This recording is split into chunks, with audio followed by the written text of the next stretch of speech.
வாழ்க வையகம், வாழ்க வையகம், வாழ்க வளமுடன். குரு வாழ்க, குருவே துணை. தந்தை தாய் ஈருயிரும் ஒன்று சேர்ந்து தடைத்தொரு உடலாகி உலகில் வந்தேன். அவ்விரு உயிர் வினைகள் அறமோ மற்றோ அளித்த பதிவுகளெல்லாம் என் சொத்தாச்சு. இந்த அரும் பிறவியில் முன்வினை அறுத்து எல்லையெல்லாம் மெய்ப்பொருளை அடைவதற்கு வந்த ஒரு உதவி குரு உயிரின் சேர்க்கை. வணங்கி குரு திருவடியை வாழ்த்தி வாழ்வோம். அன்பர்கள் அனைவருக்கும் காலை வணக்கத்தையும் வாழ்க வளமுடன் என்ற வார்த்தையும் தெரிவித்துக் கொண்டு, நல்வரம் என்ற தலைப்பில் அருட்தந்தை வேதாத்ரி மகரிஷியினுடைய கருத்துக்களை சிந்திக்கவிருக்கிறோம். அருட்தந்தை வேதாத்ரி மகரிஷியின் குரு அருட்பிரகாச வள்ளலார். அவர் வேண்டுதல், அதாவது வரம், இறைவனிடம் கேட்கின்றார். அவருடைய வரத்தை பார்ப்போம். அதன் பிறகு நம் அருட்தந்தையின் வரத்தை பார்ப்போம். அதன் பிறகு நம்முடைய வரம் என்ன என்று தெரிந்து கொள்வோம். ஒருமையுடன் நினது திருமலரடி நினைக்கின்ற உத்தமர்த்தம் உறவு வேண்டும். உள்ளொன்று வைத்து உரமொன்று பேசுவார் உறவு களவாமை வேண்டும். பெருமை பெறும் நினது புகழ் பேச வேண்டும், பொய்மை பேசாதிருக்க வேண்டும். மதமான பேய் என பிடியாதிருக்க வேண்டும், மறுவு பெண் ஆசையை மறக்கவே வேண்டும். நிதி வேண்டும், நின் கருணை வேண்டும், நோயற்ற வாழ்வை நான் வாழ வேண்டும் என்று என்ன வரம் கேட்கிறாருன்னு பாருங்க.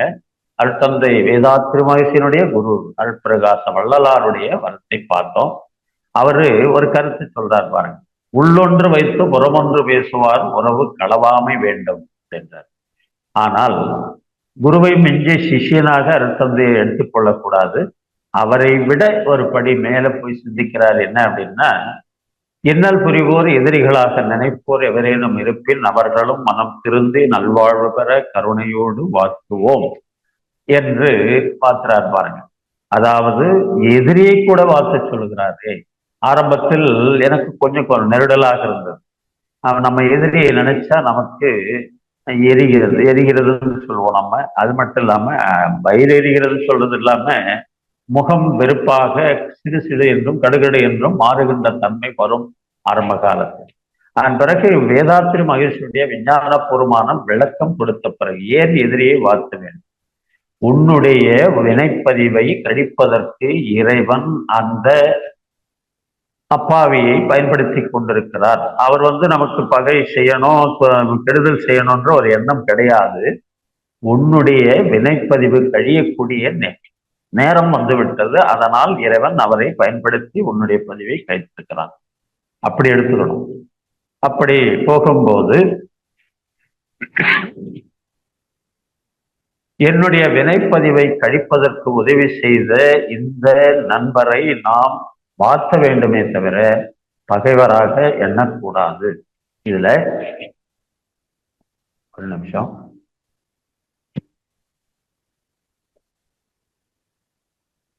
விஞ்ஞானபூர்வமான விளக்கம் ஒன்று கொடுப்பார் வேதாத்ரி மகரிஷி. உன் பதிவு கழியக்கூடிய நேரம் வந்துவிட்டது. இறைவன் அந்த நண்பரை பயன்படுத்தி உன் பதிவை கழித்து விட்டான் என்று சொன்னால் நாம் அவரை கருணையோடு தான் வாழ்த்த வேண்டும். அவன் நல்லவனாக திருந்துவது ஒன்று, அவன் குடும்பம் நன்மை அடைவது ஒன்று, அவனால் உனக்கு ஏற்படுகின்ற தீமையிலிருந்து நீ தப்பித்துக் கொள்வாய் மூன்று. அதன் பிறகு விஞ்ஞானபூர்வமாக உன்னுடைய பதிவை அவன் கழித்து விட்டான் என்பது எவ்வளவு நன்மைகள் இருக்கு பாருங்க. அதனால் வாழ்த்துங்கள் என்று சொன்னார் அருட்தந்தை வேதாத்ரி மகரிஷி. இவருடைய மேன்மையை பார்த்து நாம வழி நடக்கணும். அதன்படி நடந்தே தீரணும். எந்த எதிரியும் நமக்கு இருக்கக்கூடாது. வாழ்க வளமுடன் மனவளக்கலைக்கு வந்த பிறகு யாரையும் எதிரியாக பாவிக்க கூடாது என்று தத்துவத்தை சொல்லுகிறார் வேதாத்ரி மகரிஷி.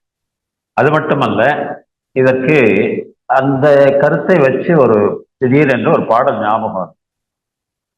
உள்ளத்தில் இருப்பதை உதட்டிலும் வைப்பவன் எவனோ அவனே மனிதன், எவனோ அவனே மனிதன். ஊரார் வேர்வையில் உடலை வளர்ப்பவன் உலகத்தின் கோழைகள் தலைவன், உலகத்தின் கோழைகள் தலைவன். நாளொரு மேடை பொழுதொரு நடிப்பு அவன் பேர் மனிதனன். நாவில் ஒன்று நினைவில் ஒன்று அதன் பேர் உள்ளமல்ல அப்படின்னு முடிக்கிறாங்க. அதாவது அருட்தந்தை அவர்களும் சொல்வார்கள், நா பிளஸ் அகம் பிளஸ் இதீகம். நாவும் ஒன்றையே சொல்ல வேண்டும், அகமாகிய உள்ளமும் அதையே நினைக்க வேண்டும், இதீகம் என்றால் சொற்களும் அப்படியே வர வேண்டும். என்ன அருமையாக சொல்லுகிறார் நமக்கு வேதாத்திரி மகர்ஷி, எதிரியை கூட வார்த்தை சொல். சரி, அருட்தந்தை வேதாத்திரி மகர்ஷியுடைய வேண்டுதல் வரம், அவருடைய என்ன வரம், அவருடைய வரத்தையும் கேட்போம், என்ன சொல்றாரு. வேண்டுதல் என்ற தலைப்பில் அருட்தந்தை அவர்கள், ஏற்கனவே இந்த ஜூம்ல இந்த கவியை சொல்லி இருக்கிற, இருந்தாலும் இந்த தலைப்புக்கு இதை சொல்லி ஆகணும். அவர் வரம் என்ன கேட்கிறாருன்னு பாருங்க. இறைவா, நற் கர்மயோகம் உலக சமயம் என்ற எண்ணம் அதை என் குலத்தை எழுப்பிவிட்டாய் அறிவேன். இறைவா, நற்கர்மயோகம் உலக சமயம் என்ற எண்ணம் அதை என் உலகத்தை எழுப்பிவிட்டாய் அறிவேன். உறைவாய் என் உள்ளத்து அறிவாய், உனக்கு என்னை தந்தேன், ஒரு சிறிய தொண்டனாக என்னை உலகில் காத்து. என்ன பணிவுன்னு பாருங்க.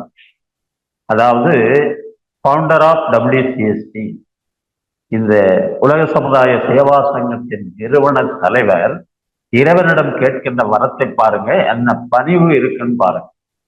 இறைவா, நற் கர்மயோகம் உலக சமயம் என்ற எண்ணம் அதை என் உள்ளத்தை எழுப்பிவிட்டாய் அறிவேன். உறைவாய் என் உள்ளத்து அறிவாய், உனக்கு என்னை தந்தேன், ஒரு சிறிய தொண்டனாக என்னை உலகித்தார். முறையாக தலைவர்களை அறிஞர்களை இணைத்து முழு அளவில் மனித குலம் உணர்ந்து ஏற்கச் செய்வாய். மறைவாக மாந்தருளே அறிவாக உள்ள நீ மண்ணுலகில் மக்களிடம் பரவவிடல் வேண்டும். வேண்டுதல் என்ற தலைப்பில் இந்த கவியை எதிர்ப்பார் அருட்தந்தையவர்கள். அவருடைய வரத்தை பார். இப்ப நாம் என்ன கேட்கணும் அப்படின்னு வரும்போது, அருட்தந்தை வேதாத்திரி மகர்ஷி சங்கல்பம் என்று ஒன்றை சொல்லி, அதுல உடல் நலம், நீளாயுள், நிறை செல்வம், உயர் புகழ், மெய்ஞானம், இந்த 5ஐயும் வரமாக கேளுங்கள். இந்த 5 இருந்தால் நாம் அமைதியாகவும் இனிமையாகவும் நம்முடைய வாழ்க்கையை நடத்தலாம். அதனால் ஆண்டவரிடம் நாம் கேட்க வேண்டியது இவைதான். அதற்காக ஆண்டவனிடம் இதை மட்டும் கேட்டுட்டு பேசாமல் இருந்தால் வேலைக்கு ஆகாது. அதனால பிராக்டிக்கலாகவும் இருக்க வேண்டும் என்பதற்காக தான் வேதாத்திரி மகர்ஷி உருவாக்கினார் மனவளக்கலையை. அதுல பார்த்தீங்கன்னா எல்லாமே பாருங்க, உடலுக்கான உடற்பயிற்சி. பயிற்சின்னா செய்யணும்னு அர்த்தம். ஆண்டவா என்ன உடலை ரொம்ப நல்லபடியா வச்சுக்கப்பா அப்படின்னு எல்லாம் கேட்டுட்டு மந்திரத்துல மாங்கெல்லாம் விழவே விழாதுங்க. ஆனால் தான் வேதாத்திரி மகர்ஷியுடைய பயிற்சி முறைகள் அத்தனையும் பேரே பாருங்க, பயிற்சி பயிற்சி பயிற்சின்னு வரும். உடலை பாதுகாப்பதற்கு உடற்பயிற்சி, உயிருக்கான பயிற்சி காயக்கல்ப பயிற்சி, மனதிற்கான பயிற்சி தியான பயிற்சி, வாழ்க்கை நலத்திற்கான பயிற்சி அகத்தாய்வு பயிற்சி, மேலும் நம்முடைய உடல் நலத்திலேயும் மனவளத்திலேயும் அன்பு கொண்டு அருட்தந்தை அவர்கள் வழங்கிய போனஸ் பயிற்சி ஜீவகாந்த பெருக்க பயிற்சி. எல்லாமே பயிற்சி பயிற்சின்னு வர்றதுக்கு என்ன காரணம் அப்படின்னா, செஞ்சாதான் நன்மை. அந்த அடிப்படையில் அருட்தந்தை வேதாத்திரி மகர்ஷி தவமுறையை வடிவமைக்கின்ற போது முதல்ல வணங்க வேண்டியவர்கள் எல்லாம் முதல்ல வச்சிருப்பார். இறைவணக்கம் பாட சொன்னார், குரு வணக்கம் பாட சொன்னார், இட தூய்மையை செய்து கொள்ள சொல்லுகிறார். அதுல ஒரு கருத்தை சொல்லி ஆகணும். நான் அமர்ந்துள்ள இடத்தை சுற்றிலும் நல்ல தெய்வீக ஆற்றலே நிரம்பின அப்படின்னு சொல்றார். அது என்ன சுவாமி நல்ல தெய்வீகம் அப்படின்னு வரும்போது அதற்கு ஒரு கருத்தை பதிவு செய்கிறார் அருட்தந்தை அவர்கள். நாம் அமர்ந்திருக்கிற இடம் வான்காந்த களம். அந்த வான்காந்த களத்தில் வாழ்ந்தவர்கள் செத்தவர்கள் அனுபவங்கள் மிதந்து கொண்டிருக்கிறது ஆன்மாக்களாக. அதுல என்ன சாமி வாழ்ந்தவர்கள் செத்தவர்கள் அப்படின்னா, தனக்கும் தன்னை சார்ந்திருப்பவர்களுக்கும் நம்மை உருவாக்கி இந்த சமுதாயத்திற்கும் நன்மை செய்து மறைந்தவர்களை வாழ்ந்தவர்கள் லிஸ்ட்ல வைக்கிறார் வேதாந்தி. தனக்கும் மற்றவர்களுக்கும் இந்த சமுதாயத்திற்கும் தீமை செய்து செத்தவர்கள், தற்கொலை செய்து கொண்டவர்கள், விஷம் குடித்து செத்து போனவர்கள், விபத்தில் செத்து போனவர்கள், இவர்களை எல்லாம் செத்தவர்கள் என்று கணக்கில் கொண்டு வருகிறார் வேதாந்தி. அப்ப நாம் அமர்ந்திருக்கின்ற அந்த ஆற்றல் களம் நல்ல தெய்வீகமும் இருக்கும், தீய தெய்வீகமும் இருக்கும். அதனால் ஒரு முறைக்கு 3 முறை நல்ல தெய்வீக ஆற்றலே நிரம்பின என்று சொல்லுங்கள். ஒரு முறைக்கு பல முறை சொல்லும் போது அதற்கென்று ஒரு வைப்ரேஷன், அதிர்வு எண், அதிர்வு அலை நிச்சயமாக வரும். அதனால ஒரு முறைக்கு 3 முறை சொல்ல செய்து மட்டுமல்லாமல் நீங்க கேட்கலாம், நம்ம தவம் செய்யற இடம் தானே ஐயா, அது ஒரு தூய்மையான ஆற்றல் களம் தானே, அங்க போய் செத்தவர்கள் எப்படி வருவாங்க அப்படின்னு. அங்க இல்ல, நாம் போய் அமர்கின்ற நேரம் நம்முடைய மனதினுடைய அலட்சியுள் வேகத்தையும் கணக்கெடுக்கிறார் வேதாத்தியமாய். என்னன்னா இப்ப நம்ம உதாரணத்துக்கு சொல்லலாமே, நான் இப்போ மனவளக்கலை மன்றத்துக்கு போகணும்னு நினைக்கிறேன், கிளம்புறேன், வீட்டுக்காரம்மா சொல்றாங்க இப்ப என்னத்துக்கு மன்றம், காலையில தான் நான் போயிட்டு வந்தீங்க இப்ப என்ன மன்றம் அப்படின்னு சொல்ற அப்ஜெக்ஷன் பண்றாங்கன்னு உடனே மனதனுடைய அலட்சியுள் வகம் கொஞ்சம் வேரி ஆகுது. வேரி என்னங்க வித்தியாசப்படுகிறது, கொஞ்சம் சினம் வர்ற மாதிரி கூட இருக்கிறது. அதனால் கொஞ்சம் ஒவ்வாத தன்மை அங்கே வருகிறது. அதனால அங்க கொஞ்சம் ஆர்கியூமெண்ட் பண்ணிட்டு நம்ம அதுக்கப்புறம் மன்றத்துக்கு வருவோம். அதே அலைச்சொல் வேகத்தில் அமருகின்ற போது நம்மால் அமைதியாக தவத்தை கடைபிடிக்க முடியாது. அந்த அடிப்படையில் அருட்தந்தை அவர்கள் நாம் அமருவதற்கு தவத்திற்கு முன்னால் அமர்வதற்கு முன்னாடியே என்ன பண்ணா, அமைதியா அமர வேண்டும். 5 நிமிடம் அமைதியாக இருந்துவிட்டு அதன் பிறகு இறைவணக்க பாடல்களில் நாம் ஐக்கியமா நாம என்ன பண்ணோம், அதை பத்தி நினைச்சிட்டு இதை பத்தி நினைச்சிட்டு அவசரமா ஓடி பொறுப்பாசிரியர் இறைவனுக்கு குரு வணக்கம் பாடிய பிறகு அதன் பிறகு அவர் ஆக்கினை துரியம் பேரியக்க மண்டலம் போகும்போதுதான் நம்ம துரியத்துக்கு வருவோம். அப்படியே போயிட்டு பார்த்தீங்கன்னா வித்தியாசப்படும். அதன் பிறகு அவர் சுத்தவெளி போயிட்டு ரிட்டர்ன் வரும்போது நம்ம அவர் கூட கலந்துட்டு ரிட்டர்ன் நானும் தவத்தை செஞ்சேன் அப்படின்னு நினைப்பாங்க. இதுக்குதான் சொல்றார் வேதாத்திரமாத்தி, தவத்திற்கு முன்னாடி 5 நிமிடம் அமைதியாக அமர்ந்து அந்த அலைச்சொல் வேகத்தில் தவத்தை மேற்கொள்ளும். இப்ப சொல்லுங்க, வருமா பாருங்க வேற்று அலை ஏதாவது நம்முள் இணைவதற்கு வாய்ப்பில்லை. ஆனால் நான் உணர்ச்சி வயப்பட்ட நிலையில் அமர்ந்து தவத்தை ஏற்றும் போது உணர்ச்சி வயப்பட்ட நிலையில் மேலே போனவர்கள் நமக்கு உறுதுணையாக இருக்க மாட்டார்கள், உபத்திரவம் செய்வார்கள், தவம் சிறப்பாக அமையாது. அதனால்தான் நல்ல தெய்வீக ஆற்றலே நிரம்பினன் ஒரு முறைக்கு 3 முறை சொல்றேன். அப்புறம் இந்த மாதிரி அதுக்கப்புறம் அருட்காப்பு சொல்ல வைக்கிறார். எதுக்கும் ஒரு அருட்காப்பு போட்டுக்கிட்டு தவம் செய்யுங்க. அதுக்கப்புறம் அம்மாவை வணங்குங்க, தந்தையை வணங்குங்க. இங்க வந்த பிறகுதாங்க அம்மாவையும் அப்பாவையும் வணங்குவதற்கான பழக்கம் வந்தது. அதற்கு முன்னாடி பாத்தீங்கன்னா வருஷத்துக்கு வருஷம் திவசம் திதி அப்படின்னு தான் கொடுத்துக்கிட்டு இருக்கோம். ஆனால் தினமும் காலையும் மாலையும் தவம் செய்யும் போது அன்னையும் தந்தையும் வணங்க வைத்தவர் வேதார். இப்படி வணங்க வேண்டியவர்கள் எல்லாம் முதலில் வைத்து தவம் செய்து மனதனுடைய அலச்சொல் வேகம் குறைந்த நிலையில் அமைதியான நிலையில் தவத்தை நிறைவு செய்துவிட்டு சங்கல்பம் அப்படின்னு சொல்வார் பாருங்க. இதுதான் நாம் இறைவனிடம் கேட்கக்கூடிய வரம். என்ன கேட்கிறோம் முதல்ல அப்படின்னு பாத்தீங்கன்னா சுய சங்கல்பனை பேரை வச்சிருப்பார் வேதாத்தியமாச்சு. நாம நல்லா இருக்கணுங்க, அதன் பிறகுதான் மற்றவர்களையும் நாம் பாதுகாக்க முடியும், பராமரிக்க முடியும். அதன் பிறகு இந்த நம்ம சமுதாயம் நமக்காக உண்ணுகின்ற உணவு, உடுக்கின்ற உடை, உரைகின்ற உறைவிடம், கல்வி, தொழில், காப்பு, பண்பாடு அனைத்தையும் வழங்கியிருக்கிறது என்று சொன்னால் அந்த சமுதாயத்திற்கும் நான் நன்மை செய்ய வேண்டும் என்று வரும்போது என் உடல் ஆரோக்கியமாக இருக்க வேண்டுமா இல்லையா என்ற அடிப்படையில் இந்த 5ஐயும் சங்கல்பமாக வைத்து வரமாக கேளுங்கள் இறைவனிடம். அப்படி கேட்கிறது மட்டும் இல்லாமல் அதற்கான பயிற்சிகளிலும் நாம் ஈடுபட வேண்டும் என்பதை வலியுறுத்துவதற்காகத்தான் மற்றவர்களெல்லாம் வரம் கேட்பாங்க. இதுல ஒரு உதாரணம் என்னன்னா, புராண காலங்களில் அசுரர்கள் தவம் செய்வான், அதுவும் வருடக்கணக்கில் செய்வான். செய்த பிறகு அப்போது பார்த்தீங்கன்னா எந்த கடவுளை நினைத்து அவன் தவம் இருந்தானோ அந்த கடவுள் எதிரில் பிரசன்னமானார் என்று புராணங்களில் எழுதியிருக்கும். நானும் 25 வருஷமா தவம் பண்றேன், சிவனோ வரல எவனோ வரல இது வரைக்கும். அப்படின்னா நான் என்ன சரியா தவம் செய்யலன்னு தானே அர்த்தம், வரவில்லை என்பது அல்லங்க.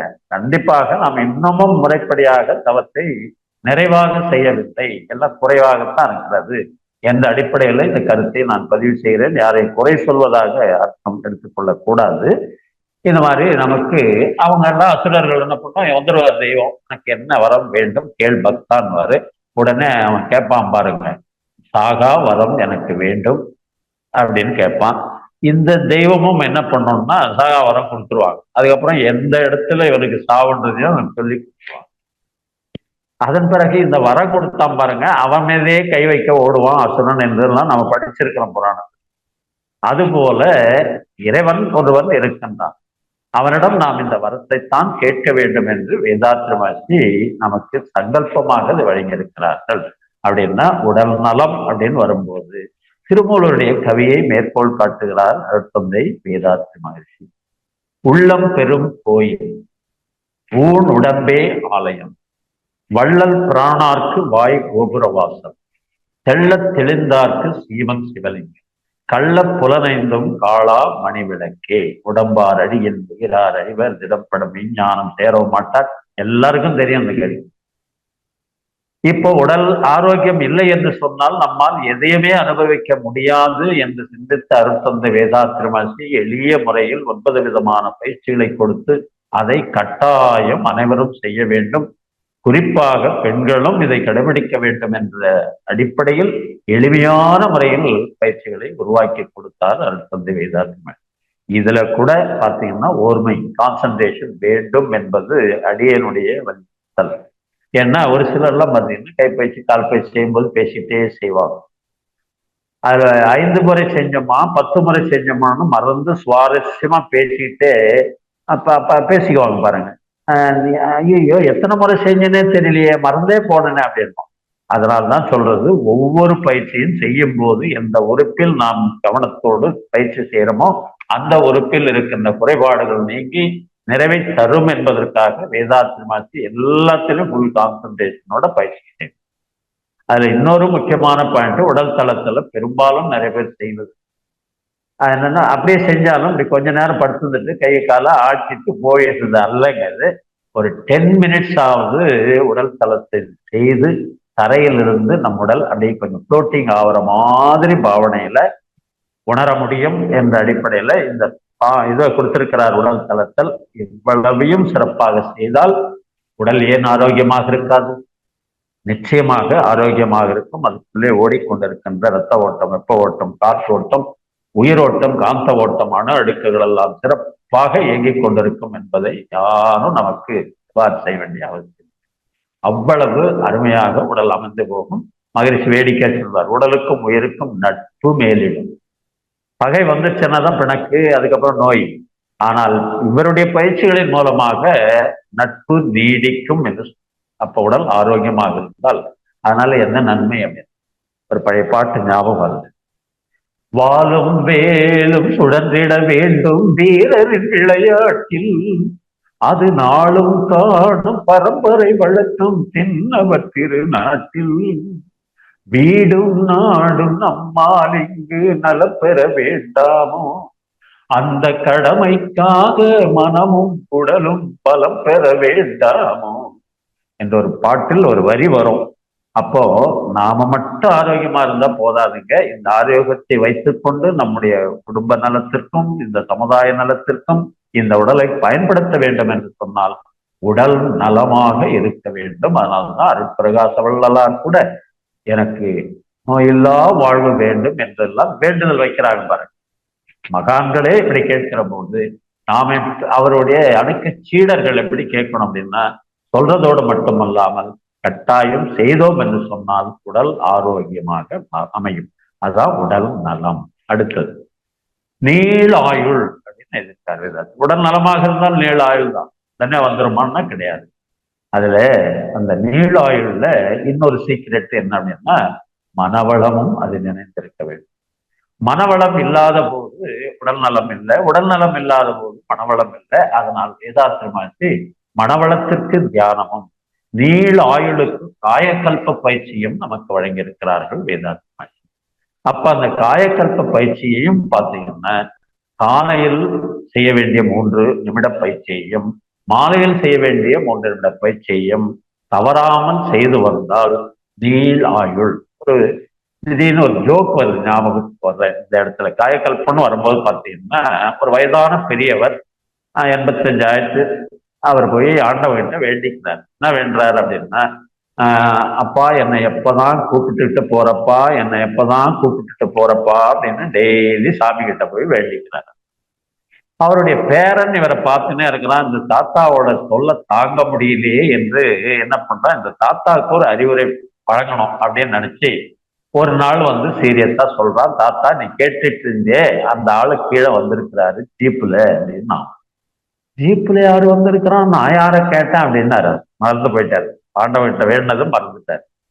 இல்ல தாத்தா நீ தான் கேட்டுருக்கியாமே, டெய்லி என்ன எப்படா கூட்டும் போவே எப்படா கூட்டும் போவேன்னா, அதனால கூப்பிட்டுட்டு போறதுக்காக கீழே ஒருத்தர் வந்தாரு, நான் கேட்டாரு உங்க தாத்தா மேல இருக்காருன்னு சொன்னேன், நானு வந்துட்டு இருக்காரு தாத்தா வந்துட்டு இருக்காருன்னு சொன்னா வந்துட்டாரு. இவருக்கு ஒரே ஆச்சரியம், யார் இந்த ஆளு அப்படின்னு கேட்கிற மாதிரி, யாரு என்ன வேணும் அப்படின்னு. என்ன நாராயணசாமி, இவ்வளவு நாள் என்னைக்கு வேண்டிக் கொண்டிருந்தாயே, நான் வந்து விட்டேன், நேரம் வந்து விட்டது, நான் கிளம்பலாம் வா அப்படின்னு. கற்பனை தாங்க. அதனால இது என்ன சார் இப்படி எல்லாம் சொல்றீங்களா, கற்பனையா ஒரு ஜோக்கு இது, இப்ப கேட்டுக்கங்க.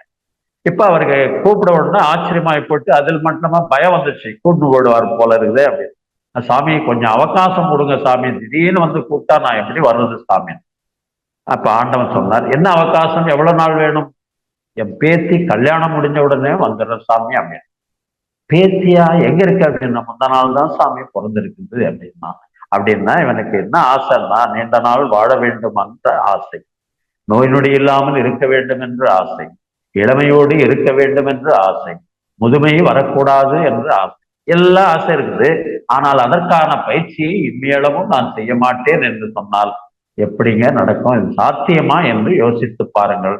அதனால்தான் வேதாத்திரி மகர்ஷி அத்துணை பயிற்சிக்கும் பயிற்சி பயிற்சி என்று வைத்தார். பிராக்டிக்கலா செய்யாமல் ஒன்றும் நடக்காது என்பதனால். நீளாயுள் வருமா வராதன்னா கட்டாயம் வரும். அதற்கு ஒரு உதாரணம் நானே சொல்றேன். என்னுடைய ஜாதகத்தை பார்த்த 41ல மரணம் என்று இருந்தது. என் ஜாதகத்தை நான் படிச்சு பார்த்தது 41ல மரணம். அப்படியே பார்த்த நம்ம மகரிஷிக்கும் அதே மாதிரி தானே இருந்தது. 47 யாரோ ஒருத்தர் சொல்றாரு, வேதாத்திரி நீ மரணம் அவ்வளவுதான், விதி முடியுது உனக்கு அப்படின்னு சொல்றாரு. அதுக்கு மகரிஷி சொல்றாரு, என்னப்பா இப்படி திடீர்னு சொல்றேன், நான் இந்த சமுதாயத்திற்கு எதையாவது செய்யணும் அப்பா, நீ வேற திடீர்னு போகுது அப்படின்ற. அதெல்லாம் முடியாது, விதி முடியுது, நான் என்ன சொல்ல முடியும் அப்படின்னு சொன்னாரு. அதற்கு மகரிஷி சொன்னார், அந்த விதியை என் மதியால் வெல்ல முடியுமா என்று பார்க்கிறேன் என்று சொல்லி தொடர்ச்சியாக பயிற்சிகளையும் தியானங்களையும் செய்து 95 நிறைவு பெற்று 96 அடியெடுத்து வைக்கிற நேரத்தில் ஆண்டவன் அவருக்கு ரிட்டர்ன் செய்து கொடுத்தாருன்னு சொல்லுவாங்க. அந்த அடிப்படையில் எனக்கும் பார்த்தீங்கன்னா 41ல எழுதியிருக்கிறான் அந்த ஜாதகத்துல. அது என்ன வச்சு எழுதினானோ தெரியலைங்க. 41ல போகல. கோபால் 70லேயும் உட்கார்ந்து இருக்கிறான். காரணம் என்ன என்று சொன்னால், அருட்தந்தை வேதாத்திரி மகர்ஷியுடைய காயகல்ப பயிற்சியையும் உடற்பயிற்சியையும் ஜீவகாந்த பெருக்க பயிற்சியையும் தியான பயிற்சியையும் எக்காரணத்து கொண்டும் தவிர்க்க மாட்டான். தவிர்த்தால் அது குரு துரோகமாகவே நினைக்கிறவன் கோபால் என்ற அடிப்படையில சொன்னான். இப்ப நீளாயில் வருமா வராதா, வந்துச்சு பாருங்க, வந்துட்டு இருக்குது. இன்னும் ஆரோக்கியமா தான் இருக்கும். இதெல்லாம் மக்களுக்கு முன்னுதாரணமா இருப்பதற்காக இதை சொல்றது. ரைட். உடல் நலமா இருக்கிறது, உயிர் வளம், ஆயுள் நீள ஆயுளும் வந்து விட்டது. அடுத்தது எழுதுறார், நிறைய செல்வம். இங்க ஒரு கருத்து என்ன அப்படின்னா, நிறைய செல்வம் இருந்தால் பிணக்கு, அண்ணன் தம்பி கணக்கு பிரச்சனை வருது, மாமன் மைத்தனம் பிரச்சனை, அக்கா தங்கை பிரச்சனை, சொத்துனாவே பிரச்சனை வருதுங்க. ஆனா கடைசியில எதையும் கொண்டு போறது இல்லைன்னு எல்லாருக்கும் தெரியுது. எல்லாரும் அந்த தத்துவத்தை பேசுறோம். கொண்டு வரும்போதும் எதையும் கொண்டு வரவில்லை, போகும்போதும் எதையும் கொண்டு போகவில்லை, எல்லாம் ஓகேப்பா. ஆனாலும் அதற்காக பாருங்க சண்டை போடுவாங்க. ஒரு உதாரணம் சொல்லுவாங்க, அண்ணனும் தம்பியும் அவரவர்கள் நிலத்தை ஊது கொண்டிருந்தார்கள். வரப்பு தகராறு வந்தவுடன் வக்கீலிடம் சென்றார்கள். இப்போது வக்கீல் அவர்களுடைய நிலத்தை உழுது கொண்டிருக்கிறான் என்று சொல்வார். இதுல என்ன தெரிஞ்சுக்கிட்டோம் அப்படின்னா, அண்ணன் தம்பிக்குள்ளேயே ஒற்றுமை இல்லைங்க. எப்பா அப்படி வரும்போது மகரிஷி என்ன சொல்றாருன்னா, எப்பா நம்ம உலகத்தில் பிறந்த அனைவரையும் உடன் பிறந்தவர்களாக நினைக்கணும் அப்பா அப்படின்றார். என்றைக்கு இதெல்லாம் சாத்தியம் அப்படின்னா, நாம் முறையாக மனவளக்கலையை பயின்றவர்கள் அதை ஒழுங்காக கடைபிடிக்காமல் இதுபோல் நினைக்க முடியாது என்பது. அதனால நிறைய செல்வம் கேட்டுக்கிட்டே இருந்தேன்னு வச்சுங்க, மன நிம்மதி போடும். அங்க ஒரு தொழிற்சாலை, இங்க ஒரு ஃபேக்டரி, இங்க ஒரு நிறுவனம், அங்க ஒரு நிறுவனம் அப்படின்னு சொத்துக்கள் அதிகமாக அமைதி கெட்டு போகும். அந்த அடிப்படையில் நிறைய செல்வம் இருந்தாலும் சண்டை தான். அதனால நிறை செல்வம் என்று சொன்னால் நம் தேவையை பூர்த்தி செய்து கொள்ளுகிற அளவுக்கு செல்வம் இருந்தால் போதும், அது போதும். அதனால நிறைய இதெல்லாம் தேவையில்லை. பில்கேட்ஸ்ன்னு ஒருத்தர் இருந்தாருன்னு சொல்றாங்க இல்லைங்களா, இருக்காரு இல்லையா, அவரு பொது நிறுவனம், பொது நிகழ்ச்சிக்காக, பொது மக்களினுடைய நன்மைக்காக என்ன பண்ணார், பாதி சொத்து 50% சொத்துக்களை நலம் கருதி வழங்கிட்டார். பேப்பர்காரெல்லாம் போய் அவரை பேட்டி எடுக்கிறாங்க. என்ன சார் நீங்க திடீர்னு 50% சொத்துக்களை இந்த மாதிரி பொது நிகழ்ச்சிகளுக்கு கொடுத்துட்டீங்களே, மக்கள் நலனுக்காக, பிள்ளைகளுக்கெல்லாம் சிரமமாயிடுமே, அவர்கள் எதிர்காலம் என்ன ஆகும்? அதுக்கு அவர் சொன்னாரு, என் பிள்ளைங்களுக்கெல்லாம் நல்ல அறிவு இருக்கிறது, அவனுக்கு நான் சொத்து சேர்க்க வேண்டிய அவசியம் இல்லைன்னு சொன்னார். அதுபோல நாம் நிறைய செல்வம் வச்சிருந்தோம்னு வச்சுங்க, தூக்கம் வராதுங்க. அதனால நிறைய செல்வம், என் தேவையை பூர்த்தி செய்து கொள்ளுகிற அளவுக்கு செல்வம் இருக்கு, பிரச்சனை இல்லை. அதனால் அதை பண்ணிட்டோம்னு வச்சுங்க, அது ஒரு நிறைவாக, மனசுக்கு நிறைவாக இருக்கும் என்பதனால்தான் இந்த வரத்தையும் எனக்கு கொடுக்க வேண்டும் ஆண்டவா என்று கேளு. மூன்று. அதன் பிறகு பார்த்தீங்கன்னா உயர் புகழ் அப்படின்னு எழுதியிருப்பார். அதாவது நாம் செய்கின்ற ஒரு செயல் மற்றவர்களுக்கு நன்மை அளித்து அவர்கள் நம்மை காணும் போதெல்லாம் காணாத விடத்தும் நம்மை நன்றி உணர்வோடு வாழ்த்துகிறார்கள் பாருங்க, அதுதாங்க உண்மையான உயர். இதே கண்ணதாசன் ஒரு இடத்துல எழுதுவார், இந்த விளம்பரத்தாலே உயர்ந்தவன் வாழ்க்கை நிரந்தரமாகாதுன்னு எழுதியிருப்பார். என்ன சுவாமி அப்படின்னு அழகா இருக்கும் அந்த கவி.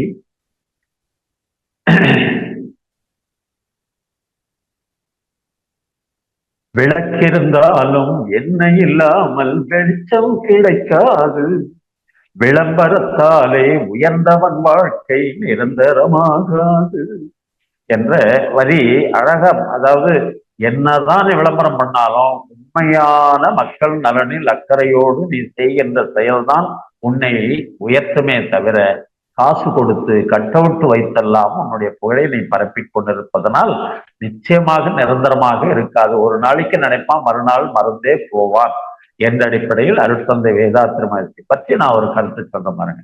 இப்ப சொன்ன மாதிரி உடற்பயிற்சி செய்வதனால் உடல் ஆரோக்கியமாக இருக்கிறது, காயக்கல்ப பயிற்சி செய்வதனால் உயிர்வளம் பொறிந்திருக்கிறது, தியானம் செய்வதனால் மன அமைதி பெற்றிருக்கிறேன். இது மூன்றும் சிறப்பாக நம் வாழ்க்கையில் நடந்து கொண்டிருப்பதனால் நட்பு நலம் கருதி ஆங்காங்கே தொண்டு செய்து கொண்டிருக்கிறேன். இந்த நாளும் இருந்ததுன்னா ஆன்ம தூய்மை நிச்சயம் அமையும். ஆன்ம தூய்மை கிடைக்கிற போது இறை உணர்வு கண்டிப்பா கிடைக்கும். இவ்வளவு நன்மைகளை நான் பெற்றுவிட்டு வேதாத்திரி மகரிஷியினுடைய தொண்டனாக நான் தொண்டு செய்யல அப்படின்னா நான் பெற்ற பயிற்சிகள் எந்த விதத்திலும் பயனில்லாமல் போகும். அதனால்தான் அவருடைய புகழை தான் நான் பேசிக் கொண்டிருக்கிறேனே தவிர என்னுடைய புகழை பரப்புவதற்காக நான் பேசுவது இல்லை என்பதை இந்த இடத்துல பதிவு செய்ய விரும்புகிறேன். ஏன்னா அவர் செய்த கொடுத்த பயிற்சியினால் தாங்க நான் நன்மை அடைந்தேன். அப்போ அவரை புகழ்ந்து தான் பேசணுமா வேண்டாமா? நான் புகழ்ந்து பேசவே வேண்டும்.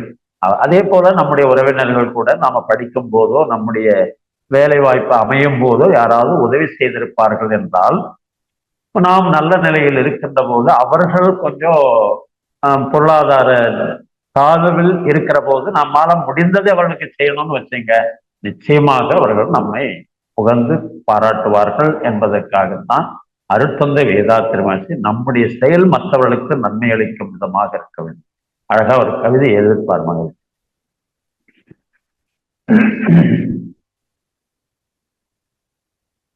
செயல் பேச்சு இரண்டிற்கும் எண்ணம் மூலம், செயல் பேச்சு இரண்டுக்கும் எண்ணம் மூலம் சிந்தனையால் எண்ணத்தை ஆய்ந்து தேர்ந்து செயல்களெல்லாம் நலமளிக்கும் விதத்தில் காத்தால் சிவக்கருணை சீவனிலே துளிக்குமன். செயலிலே விளைவாக சிவத்தின் செய்கை சீரமையும் உண்மையினை உணர்ந்து போற்ற செயல்களெல்லாம் சிவ பூஜையாகும் தேர்வீர் அழகா எழுதியிருப்பார்.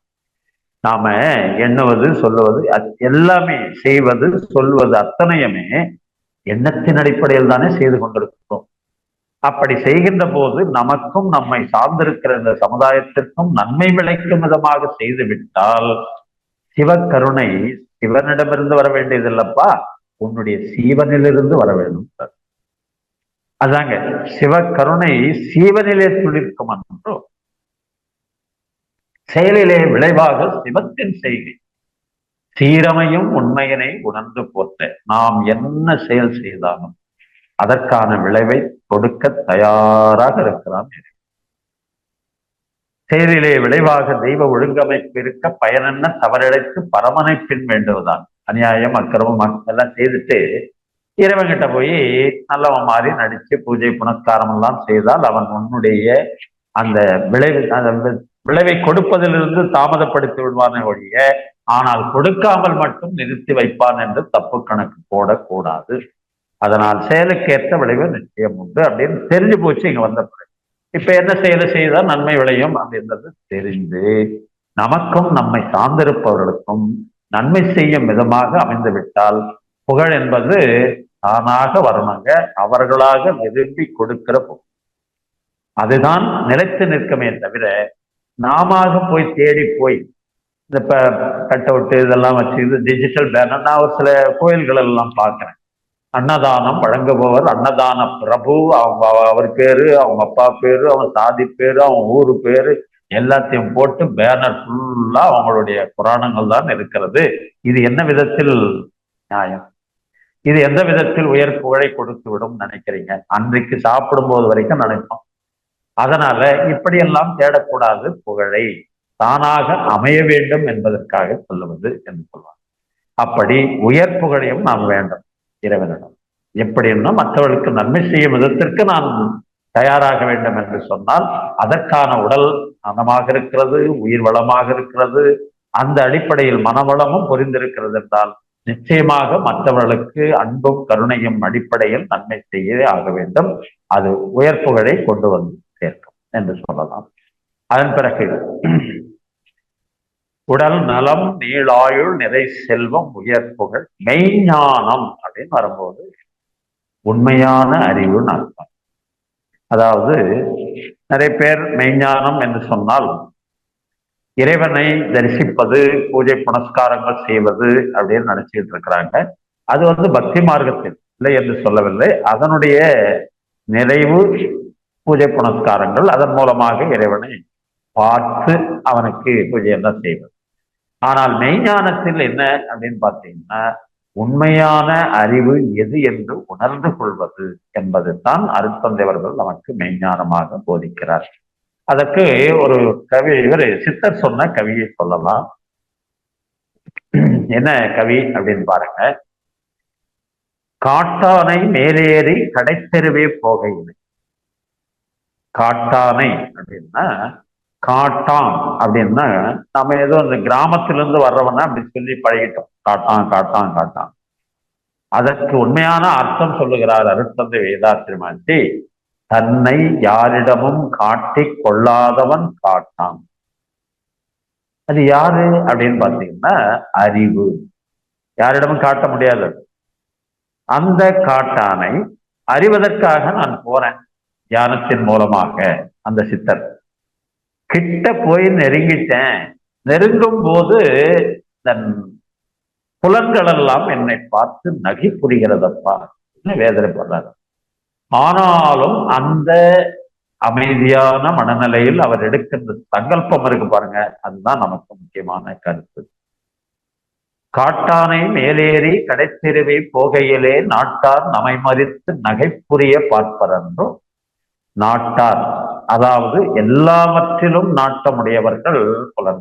இது சாப்பிடலாம், அதை சாப்பிடலாம், அதை அனுபவிக்கலாம், இதை அனுபவிக்கலாம்.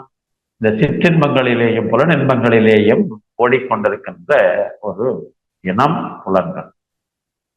புலன்கள் நம்மை பார்த்து நகைப்புரிய பார்ப்பரன்றோ அப்படின்னா, நான் போய் கிட்ட நெருங்குற இறைநிலை உணர்வு பெறப்போகிறேன், அந்த அறிவை உணரப்போகிறேன். அந்த நேரத்தில் புலன்கள் என்னை பார்த்து நகைப்புரிகிறேன்.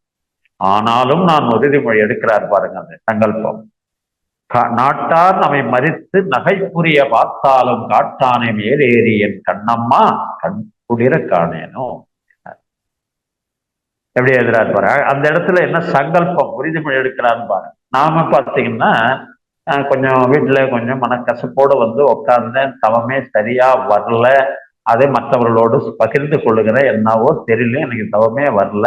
சரி, அந்த அம்மா சொல்லுது பரவாயில்ல விடு, எனக்கும் தான் வரல உனக்கும் தான் வரல, அதனால போய் இதுக்கெல்லாம் ஃபீல் பண்ணா எப்படி அப்படின்னு சொல்லிட்டு தூக்கி போட்டு போயிட்டே இருப்பாங்க. மறுநாள் பார்த்துக்கலாம் தவத்துக்கு.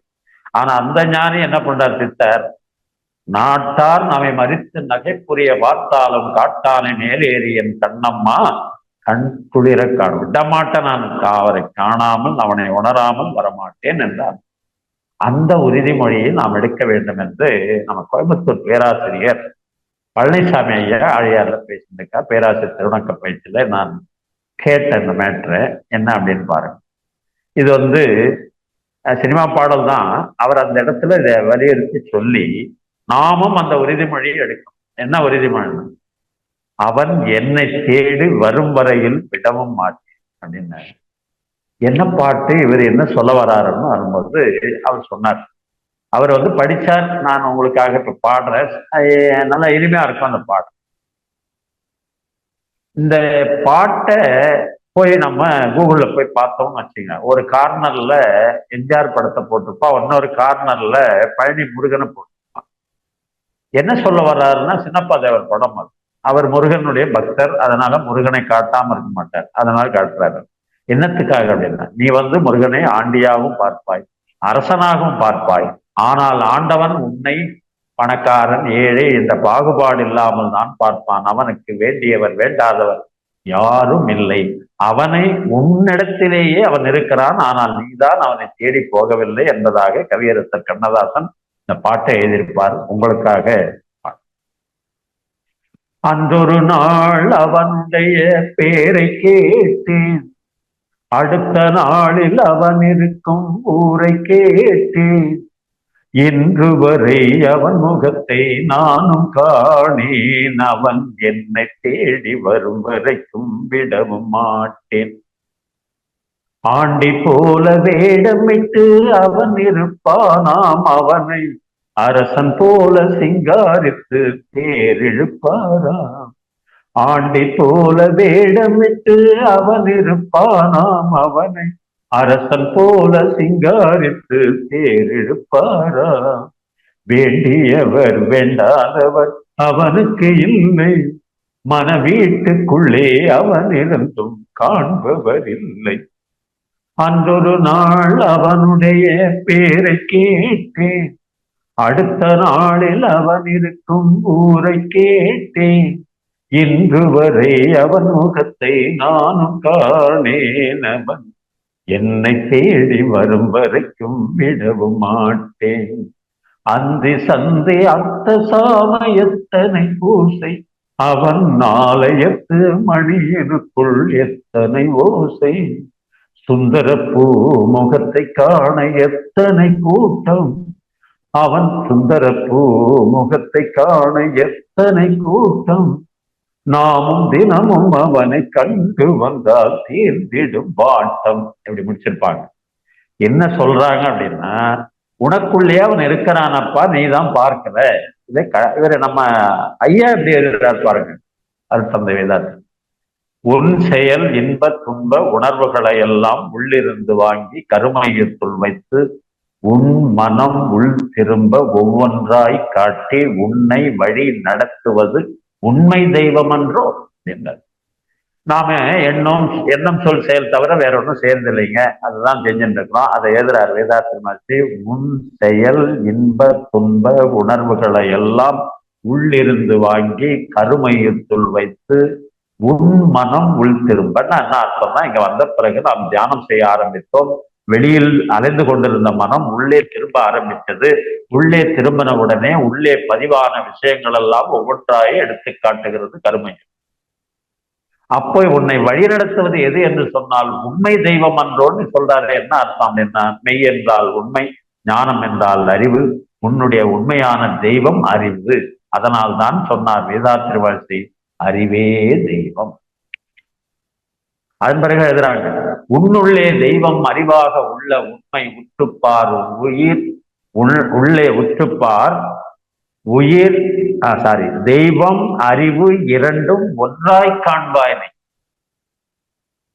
அதாவது உன்னுள்ளே அறிவு தெய்வமாக உள்ள உண்மை உற்றுப்பார் அறிவு தெய்வம் இரண்டும் ஒன்றாய் காண்பாயினை. உன்னுள்ளே தெய்வம் அறிவாக உள்ளதை நீ உணர்ந்து விட்டால் உலக மக்கள் அனைவரும் முன்புடன் பிறந்தோராவார். வேற என்னங்க வேணும்? இந்த மெய்ஞானம் நாம் உணர்ந்து விட்டோம் என்று சொன்னால் சக மனிதர்களும் எனக்கு உடன் பிறந்தோரும் தான் என்று கருத்தில் கொண்டு வந்து முடிக்கிறார் வேதாந்தி. அப்போ மெய்ஞானம் என்பது அறிவே தெய்வம் என்பதை நாம் உணர வேண்டும் என்பதற்கான பயிற்சிகள்.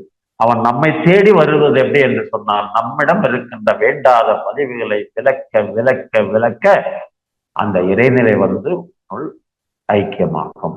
மனமென்ற கோயில் திறக்கின்ற நேரம் அழைக்காமல் அங்கே தெய்வம் சேரும். கவிஞர் வாலி எழுதின ஒரு பாடல். அப்ப நாம திறக்காமே வச்சிருக்கிறோம், அதனால அவன் வரமாட்டேன்னா உள்ள இருக்கிற அழுக்கு வேற எடுக்காமலே இருக்கிறோம். ஆணவம் கண்மம் மாயை என்றமும் மலங்கள் சூழ்ந்திருப்பதனால் உள்ளே இருக்கின்றவனை என்னால் உணர முடியவில்லை என்று பட்டினத்தார் புலம்புகிறார். உள்ளிருந்து ஊனிலே ஊனிலே நீ இருந்து உள்ளிருந்து காணுவதை நான் என்றிருந்து அகன் அழைத்தேன் இவரு பட்டினத்தார் என்ன எதிரான்னு பாருங்க. ஊனுக்குள் நீ நின்று உலாவினதை காணாமல் நான் என்று இருந்து நலன் நழிந்தேன் பூரணமே. எவ்வளவு விளக்கம் பாருங்க. உள்ளுக்குள்ளே இருந்திருக்கிறான்னா நமக்குள்ளே இருப்பானா இருக்க மாட்டானா? அப்பதான் வேதாத்திரம் கிளியர் பண்றார். உனக்குள்ளே அறிவாக இருப்பதுதான் தெய்வம். அறிவும் அரூபம், தெய்வமும் அரூபம். இரண்டு அரூபம் உலகத்தில் கிடையாது. ஒரே அரூபம் தான் அங்கே பேரறிவாக இருக்கிறது, உனக்குள் அறிவாக இருக்கிறது. இந்த உண்மையை உணர்ந்து விட்டோம் என்று சொன்னால் தெய்வம் நமக்குள் ஐக்கியமா. தெய்வம் நமக்குள் ஐக்கியமான பிறகு அந்த சமாதி நிலை என்று வேதாத்திரியம் சொல்லுகிறது பாருங்க. ஆதிக்கு சமமான நிலைக்கு நாம் உயர்ந்து விட்ட பிறகு நீ கேட்கதெல்லாம் கிடைக்குமா கிடைக்காதா? நிச்சயமாக கிடைக்கும் என்பதுதான் நிதர்சனமான உண்மை. என்ற அடிப்படையில தான் வேதாத்திரி என்ன வரம்பா கேட்கணும் ஆண்டவனிடம் அப்படின்னா, இந்த வரத்தை கேளு. உடல் நலம், நீள் ஆயுள், நிறை செல்வம், உயர் புகழ், மெய்ஞானம், ஓங்கி வாழ்வோம். முதல்ல சுய சங்கல்பம். அதை சொல்லிட்டு நீ நல்லா இருந்தேனா மற்றவர்களையும் உன்னால் வாழ்த்த முடியும், மனம் வரும் என்ற அடிப்படையில் தான் அதுக்கு அடுத்த வாழ்த்து என்று சொல்லுவாங்க. கரெக்டுங்களா? இந்த மாதிரி ஒரு வரத்தை தான் நாம் கேட்க வேண்டுமே தவிர வேண்டாத வரத்தை எல்லாம் கேட்டுவிட்டு, அதாவது சொல்லுவாங்க இல்லையா, நிறைவு பெறாத ஆசைகளின் கூட்டம் நெஞ்சம் மனம் பேச்சு இடை பிணக்காகும் பொய்கள் கருமயத்தை கலங்கப்படுத்து. நிறைவேறாதுன்னே தெரியும், ஆனாலும் அதை நினைச்சு இது நினைஞ்சிருமா நடந்துருமா அப்படின்னா எப்படியா நடக்கும், யோசிக்கணுமா வேண்டாமா? சும்மா ஒரு உதாரணத்துக்கு சொல்றேன். நான் ஏதாவது எப்படியாவது துணை முதல் மந்திரி ஆகிவிட வேண்டும் என்று நினைக்கிறான் கோபால். எப்படியா ஆகவே முடியாது. அதனால இந்த மாதிரி நிறைய ஆசை குப்பைகள் இருந்தது ஒரு காலத்துல. அவற்றையெல்லாம் தவத்தின் மூலமாக தவிர்க்க இறை உணர்வு என்பது கொஞ்சம் கொஞ்சமாக நிறைவு பெற்றுக் கொண்டிருக்கிறது என்பதுதான் நிதர்சனமான உண்மை. அப்ப நாம கேட்கக்கூடிய வரம் தானே. இந்த வரம் கேட்டோம்னா நிச்சயம் கிடைக்கும். ஏன்னு கேட்டீங்கன்னா நம்ம பயிற்சியில் செய்துகிட்டு இருக்கிறோம். கடைசி நேரத்துல இறைவனிடமும் இந்த வேண்டுதலை வைக்கிறோம். அப்படின்னா நடக்குமா நடக்காதா? சின்ன வயசுல படிக்கும் போது அப்பா அம்மா சொல்லுவாங்க, எக்ஸாம் எல்லாம் சொல்ல மாட்டாங்க. எங்க அப்பா அம்மா பரீட்சைக்கு போற இல்லையா, போகும்போது வழியில கணேசன் கோயில்ல ஒரு 3 சுற்று சுத்திட்டு போப்பா, நல்லா பரீட்சை எழுதுவேன். அதுபோல நம்ம எல்லா பயிற்சியும் செய்துட்டு இறைவனிடம் இந்த வரத்தை கேட்டோம் என்று சொன்னால் நிச்சயமாக அருள்வான் என்பது அருட்பத்தை. இப்ப இருக்கிற பிள்ளைங்கிட்ட சொன்னோன்னு வச்சுக்க, போற வழியில அப்படியே விநாயகர் கோயில சுத்திட்டு போடான்னா அது கேட்குது. விநாயகர் எழுத போறாரா எக்ஸாம், இல்ல நான் எழுத போறேன்னா? நான் தானே எழுத போறேன், போமா வேலை பாரு. இதுதாங்க இப்ப இருக்கிற அறிவாட்சி தரம். ஆனாலும் நல்லா எழுதுறாங்க. ஏன்னா அந்த அளவுக்கு அறிவாட்சி தரம் உயர்ந்திருக்கிறது. அதனால நாம் கேட்க வேண்டிய வரம் இந்த சங்கல்பத்தில் இருக்கின்ற அத்துணையும் நமக்கு கிடைத்தால் அது சுய சங்கல்பம் மட்டும் இல்லைங்க, பொது சங்கல்பமாகவே ஏற்று வழி நடத்த வேண்டும். இதெல்லாம் இருந்ததுன்னு வச்சுங்களேன், தொண்டு எப்படி செய்யலாம்? சிறப்பாக செய்ய முடியும். அந்த தொண்டைத்தான் இறைவன் அங்கீகாரம் செய்கிறான் என்ற அடிப்படையில் இன்றைக்கு இந்த சிந்தனையை தன்னை வழங்கி எனக்கு ஊக்கமளித்த வீரப்பனையா தான் தலைப்பை தேர்ந்தெடுத்து கொடுக்கிறார். அவர்களுக்கும் நன்றி சொல்லி ஐடி துறையை சார்ந்த அத்துணை அன்பு உள்ளங்களுக்கும் நன்றியும் வாழ்த்துக்களும் கூறி தொகுத்து அளிக்கின்ற பேராசிரியை அம்மாவையும் வாழ்த்துக்கள் கூறி, இதுகாரம் அருட்தந்தை வேதாத்திரி மகரிஷியுடைய சிந்தனையை என் மூலமாக கேட்ட நீங்களும் உங்கள் அன்பு குடும்பமும் வாழ்க வளமுடன் என்ற வாழ்த்துக்கள் கூறி நிறைவு செய்கின்றோம். வாழ்க வளமுடன். நீங்களும் உங்கள் அன்பு குடும்பமும் வாழ்க வளமுடன். வாய்ப்புக்கு நன்றி. வாழ்க வளமுடன். வாழ்க்கை. இனி கேள்வி பதில் நிகழ்ச்சிக்கு செல்வோம். கேள்வி கேட்க விரும்பும் நண்பர்கள் தங்களுடைய கைபேசியை தாங்களே அன்மியூட் செய்து கொண்டு கேள்விகளை மட்டும் சுருக்கமாக கேட்கும்போது அது அனைவருக்கும் பயனுள்ளதாக அமையும் என்பதை அன்போடு தெரிவித்துக் கொள்கிறோம். முதலாவது அன்பராக TS ராஜாராமன் ஐயா, உங்களுக்கு அன்மியூட் கொடுத்தாச்சுங்கய்யா, நீங்க கேள்வி கேட்கலாம். ஐயா வாழ்க வளமுடன். வாழ்க வளமுடன் ஐயா. ராஜாராமன், சென்னை பழந்தாங்கல் பேசுறையா. சொல்லுங்க, கேளுங்க. நல்ல நல்வரவுங்கிற தலைப்பு ரொம்ப அருமையா இருந்தது. நிறைய கருத்துக்கள், திரைப்பட பாடல்கள், உங்களுடைய குரல் வளம் அருமையா இருந்ததுயா. ரசித்து கேட்டேன். ஐயா, எனக்கு 2 கேள்வி இருக்கு.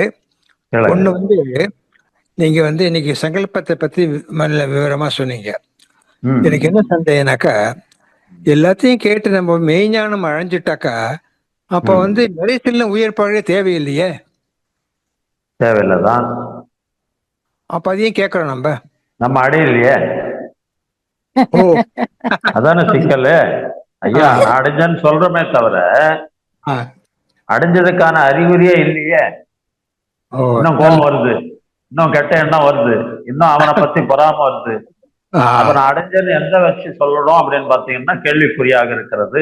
ஒரு சில நேரம் அடைகிறோம், ஒரு சில நேரத்தில் பல மணி நேரங்கள் மாறுபட்டு இருக்கிறோம் என்பதுதான் நிதர்சனமான உண்மை. அதனால தான் சொன்னேன் ஐயா. நல்ல பதிலியா, சந்தோஷம். அடுத்து இப்ப நம்ம வந்து என்ன சொல்றாங்க மகான்கள்லாம், கோயில போய் இறைவன்கிட்ட போய் எந்த டிமாண்டும் வைக்க வேண்டாம், இறைவனுக்கு என்ன கொடுக்கணும்னு தெரியும். ஒரு பாடல் கூட இருக்கு, இறைவனிடம் கையெழுந்துகள் இல்லை என்று சொல்வதில்லை என்று. கையெழுந்தாலே போறோம் கொடுப்பான்னு சொல்லும் போது நம்ம ஏன் இந்த சங்கல்பத்தை இவ்வளவு வைக்க வேண்டியிருக்கு? நான் என்ன சொல்றேன்னா, இறைவனிடம் கையேந்துவதற்கு முன் உன் மன தூய்மை பெற்றிருக்கிறதா என்று சிந்தித்து பாருங்கள். மன தூய்மை இல்லாமல் போய் இறைவனிடம் 1000 கை ஏந்தினாலும் நிச்சயமாக கிடைக்காது என்பது வேதாத்து. உண்மையா மனம் செம்மை அடைந்த பிறகு கேளு, நீங்க சொல்ற மாதிரி கண்டிப்பா கிடைக்கும். நன்றியா. அதற்கான பயிற்சி தான் வேதாத்திரி மாஸ்டருடைய மனவளக்கு. ஓகேயா, ரொம்ப சந்தோஷம். வாழ்க வளமுடன். வாழ்க வளமுடன். வாழ்க வளமுடன். மிக்க நன்றியா. அடுத்த அன்பராக கிருபாநிதி அம்மா, உங்களுக்கு அன்மிட் கொடுத்தாச்சு, நீங்க பேசலாமா? வாழ்க வளமுடன் ஐயா. வாழ்க வளமுடன் ஐயா. வாழ்க வளமுடன். சொல்லுங்க ஐயா. வாழ்க வளமுடன். நீங்க ராஜாராம் ஐயாவுக்கு சொன்ன பதில் பொதுவா ரொம்ப எல்லாருக்குமே பொருந்தும். நம்ம ஏன் ரொம்ப வர வாங்கி கேட்கிறோம், வேண்டாம் நீ நல்லா இருந்தாலே எல்லாம் கிடைக்கும் அப்படிங்கிறது மாதிரி இருந்தது உங்க பதில். ரொம்ப சிறப்புயா ஐயா. வாழ்க வளமுடன். இப்ப நீங்க சங்கல்பம் சொல்ற, இப்ப நம்ம அருள், இந்த சுத்த அருள் பேராற்றல் கருணையினால் உடல் நலம், இப்ப அதாவது நான் அமர்ந்துள்ள இடத்தை சுற்றிலும் தெய்வீக ஆற்றல் அப்படிங்கல, இப்ப நீங்க இன்னைக்கு சொன்ன விளக்க வந்து எனக்கு ரொம்ப இது வரைக்கும் நான், அதாவது நம்ம நினைக்கிறோம் மேல தெய்வம் இருக்கிறது எல்லாமே நல்ல தெய்வீக ஆற்றல், நல்ல நம்ம நல்ல அந்த ஸ்டார்களோட ஒன்றி கேட்டாலும் அதுலயே ஒரு அகால மரணம்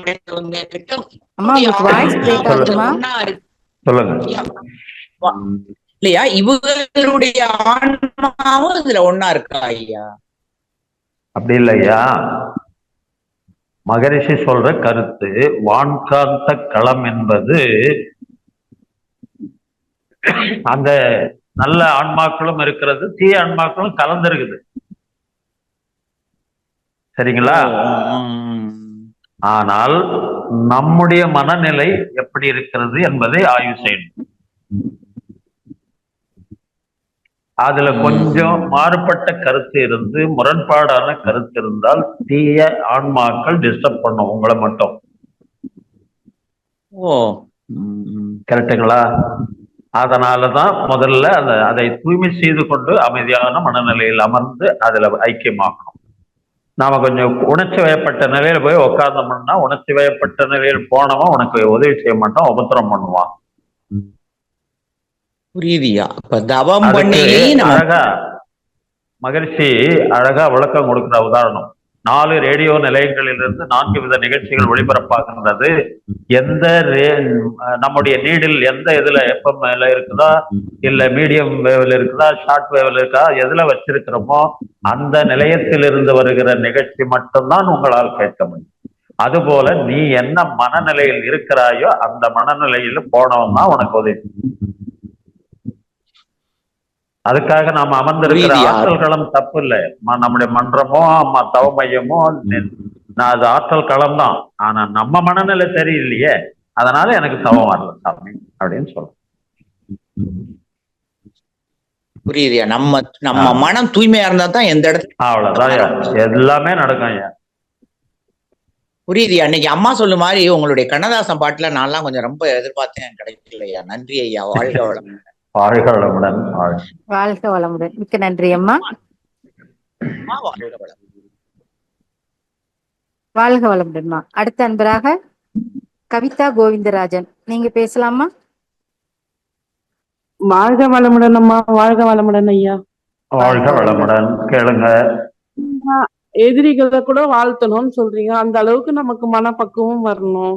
மனப்பக்கம் வரணும்னா தவம் நல்லா பண்ணணும். தவம் நல்லா பண்ணணும். அது இல்லாம அதான் நம்ம பண்றது நம்ம. கர்ம கணக்கு கழியுதுன்னு சொன்னீங்க. ம். அப்படி நம்ம வாழ்த்தனா கூட நம்ம அடுத்த ஜெனரேஷனை ஏன் ஐயா பாதிக்குது? அதுதாங்க ஏன் பாதிக்குது அப்படின்னா, இன்னும் நம்ம சைடு தூய்மை ஆகலன்னு தான் அர்த்தம். ஆஹ் அவன் அப்படிதான் இருப்பான். மனிதர்கள் வேறுபாடு இருக்கத்தான் செய்யும். அவன் கருவமைப்பு அப்படி, அவன் உருவமைப்பு அப்படி, அவன் குணம் அப்படி. நான் மாறின்னு இருக்கிறேன். வேதாத்திரிய பயிற்சியின் மூலமாக தூய்மை செய்து கொண்டிருக்கிறேன். நான் செய்ய வேண்டிய கடமைகளை ஒழுங்கா செஞ்சோம்னா அவங்க எல்லாம் மாறுவாங்க. மாறலன்னு அவனே குறை சொன்னா எப்படி? நாம மாறி இருக்கிறோமான்னு முதல்ல நம்ம தற்சோதனை பண்ணிக்கணும். அதுக்கப்புறம் அவன் மாறுவான்னு பாரு. கண்டிப்பா மாறுவான். நல்லதுங்க ஐயா. ஆமா. வாழ்க வளமுடன். வாழ்க வளமுடன். நன்றி. வாழ்க வளமுடன்மா.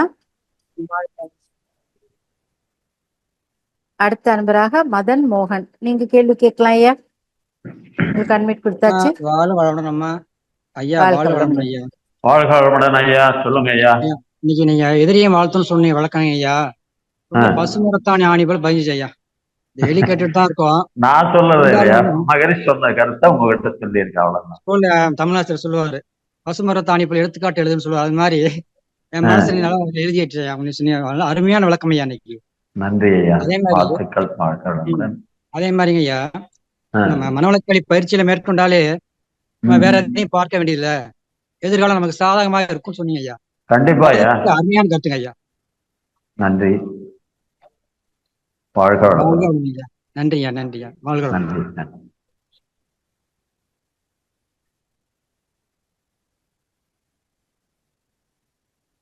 அடுத்த அன்பராக சாந்தி சுந்தரம் அம்மா, உங்களுக்கு அன்மிட் கொடுத்தாச்சு, நீங்க பேசலாமா? ராஜேஸ்வரி குமார் அம்மாவுக்கு என்னுடைய வாழ்த்துக்கள். வாய்ப்புக்கு நன்றி ஐயா. கோபால் ஐயா வாழ்க வளமுடன் ஐயா. வாழ்க வளமுடன் அம்மா. அம்மா மாதிரி நானும் நல்வரத்துக்கு நிறைய எதிர்பார்த்துக்கிட்டு இருந்தேன். நிறைய நல்ல விஷயங்கள் நிறைய கொடுத்தீங்க.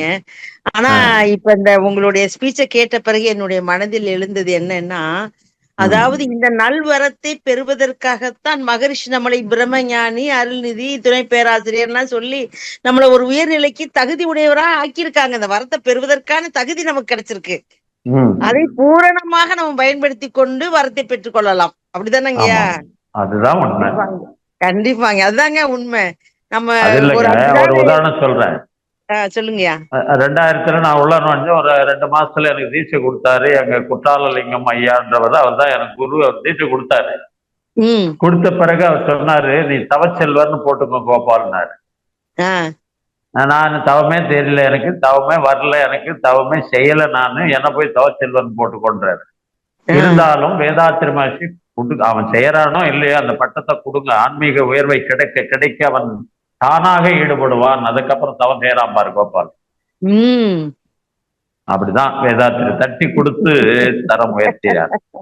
அதாவதுங்க, நமக்கு ஒரு பதவி மாதிரி ஒரு உயர்நிலையை கொடுத்து நம்மள அந்த செயலுக்குள்ள கொண்டு வந்து முயற்சியும் பயிற்சியும் கொடுத்து நம்மள நல்வரம் பெறுவதற்கான தகுதியை மகரிஷி நமக்கு கொடுத்திருக்காங்க. உண்மையிலேயே அவருக்கு நன்றி சொல்லணும். நன்றி சொல்லணுங்க. இறையாற்றல் அந்த மாதிரி ஒரு குரு நமக்கு கிடைத்திருக்காங்க. இறைவனே நமக்குள்ளாக வந்திருக்கிறாருங்க ஐயா. உண்மை உண்மை. ரொம்ப அற்புதமாக இருந்தது. வேற ஒன்றும் வினாக்கள் எதுவும் இல்லை. என் மனதில் பட்டதை தங்களோடு பகிர்ந்து கொண்டேன் ஐயா. வாழ்க வளமுடன். ராஜேஸ்வரி குமார் அம்மா வாழ்க வளமுடன். நன்றிகள். வாழ்க வளமுடன். மிக்க நன்றிமா. அடுத்த அன்பராக சுந்தரமூர்த்தி ஐயா, உங்களுக்கு அன்மிட் கொடுத்தாச்சு, நீங்க பேசலாம் ஐயா. அம்மா வணக்கம். வாழ்க வளமுடன். பேராசிரியர் வாழ்க வளமுடன். வாழ்க வளமுடன். சொல்லுங்க ஐயா, கேளுங்க ஐயா. சிறப்பான முறையா உங்களுடைய அந்த பிஸியான ஒரு ஷெட்யூல் டைம்லயும் நீங்க ஆற்காட்டுல இருந்து இந்த உரையை கொடுக்குறீங்க நண்பர்களுக்காக. உண்மையிலே அந்த உடல்நலம், நீளாயுள், நிறைசலம், உயர்ப்புகழ், மெய்ஞானம் என்ற தலைப்புகள்ல நல்லா அருமையா விளக்குனீங்க. என்னன்னா நமக்கு அதாவது பிரம்மஞானின்ற ஒரு பட்டத்தை கொடுத்துறாரு. பிரம்மத்தை அறிஞ்சமா இல்லையான்றது இல்ல, ஆனா மகரிஷி முதல்ல ஒரு பட்டத்தை கொடுத்துடுறாரு. அவர் கொடுத்துட்டா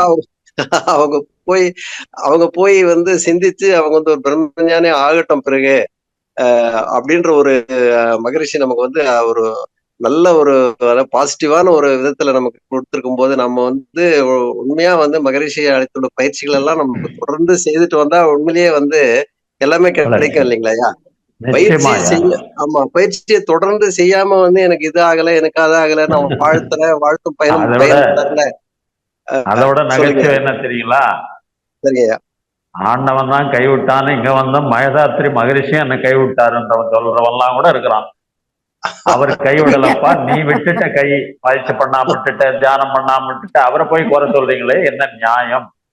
ஆமாங்க கரெக்டா சொல்றீங்க. ஆண்டவனை குறை சொல்றதே பிடிக்கல எனக்கு. ஆண்டவன் எப்படி அவர் எப்படி குறை சொல்லலாம்? நம்ம அவரை குறை சொல்வதற்கு எனக்கு என்ன தகுதி? நான் முறையாக நடந்து கொள்ளவில்லை, அறநெறிப்படி வாழ்க்கையை நடத்தவில்லை, அதனால் சில துன்பங்களுக்கு ஆளானேன். இதற்கு இறைவன் என்ன பொருட்டு? குருவையும் நாம அவர் சொன்னதை கொடுத்துட்டாரு. நாம தான் முயற்சியும் பயிற்சியும் தொடர்ச்சியாக செய்து வளர்ச்சி ஆண்டவனால் கூட தடை செய்ய முடியும். கண்டிப்பாங்க ஐயா. அதாவது மகரிஷி எதுக்கும் சொல்லிட்டாரு, தப்பு கணக்கிட்டு தாமொன்றை எதிர்பார்த்தால் ஒப்புமோ இயற்கை விதி. அதையும் எல்லாத்துக்குமே விளக்கம் வேதாத்திரியத்திலேயே இருக்கு. செய்தாலும் செய்யலாம் எல்லாம் கொடுத்துட்டு போயிருக்காரு. கண்டிப்பாங்க. ரொம்ப அருமையான உரை. நீங்களும் கோபால் வளர்மதி தம்பதியினர் இருவரும் அந்த தொண்டை தொடர்ந்து செய்ய வேண்டும். வாழ்க வளமுடன் ஐயா. சந்தோஷம். வாழ்க வளமுடன் ஐயா. மிக்க நன்றி. அடுத்த அன்பராக சாந்தி கண்ணனம்மா, உங்களுக்கு அட்மிட் கொடுத்தாச்சுமா? ஐயா வாழ்க வளமுடன் ஐயா. வாழ்க வளமுடன். எனக்கெல்லாம் வேதாத்திரம் கிடைச்சதே ஒரு வரம் தான் ஐயா. ஏன்னா ஒரு வேணும்னா சும்மா தவம் இருந்திருக்கேன். அந்த வரத்தை பத்தி அந்த அனுபவமே எனக்கு ரொம்ப சந்தோஷமா இருக்குயா. இன்னைக்கு நீங்க பேசுனது நான் வாழ்த்துறேன். ரொம்ப நன்றி ஐயா.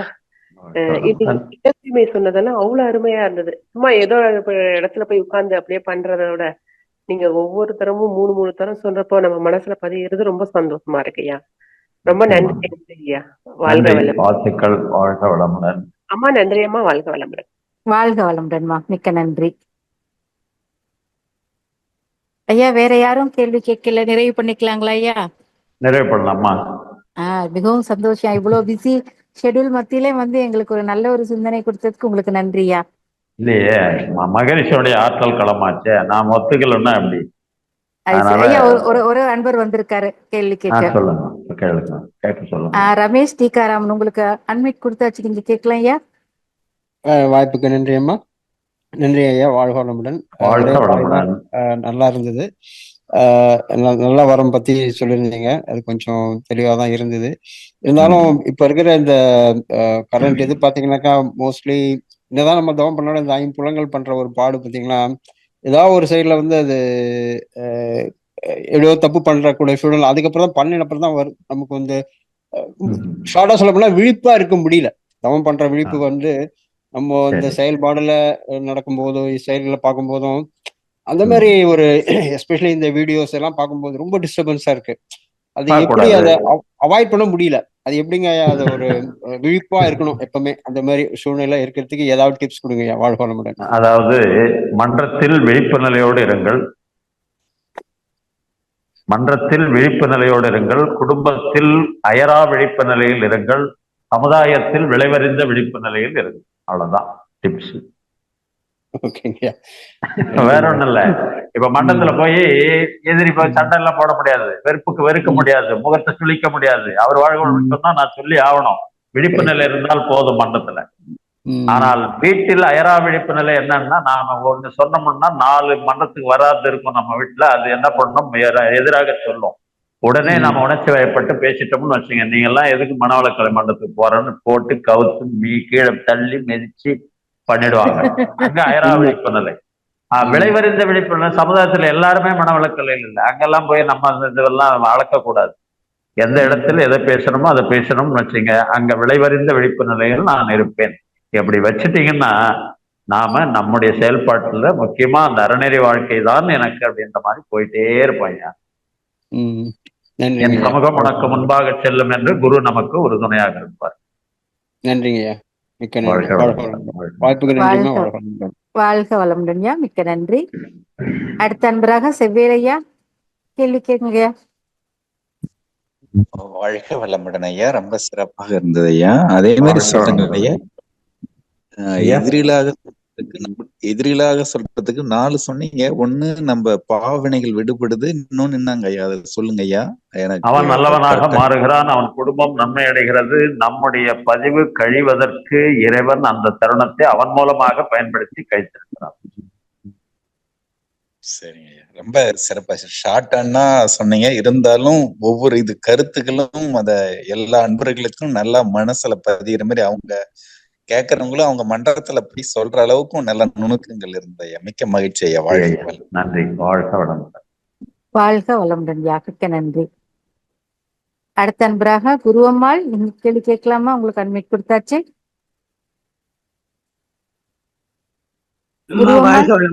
வாய்ப்புக்கு நன்றிமா ஐயா. பேராசிரியர் ஐயா,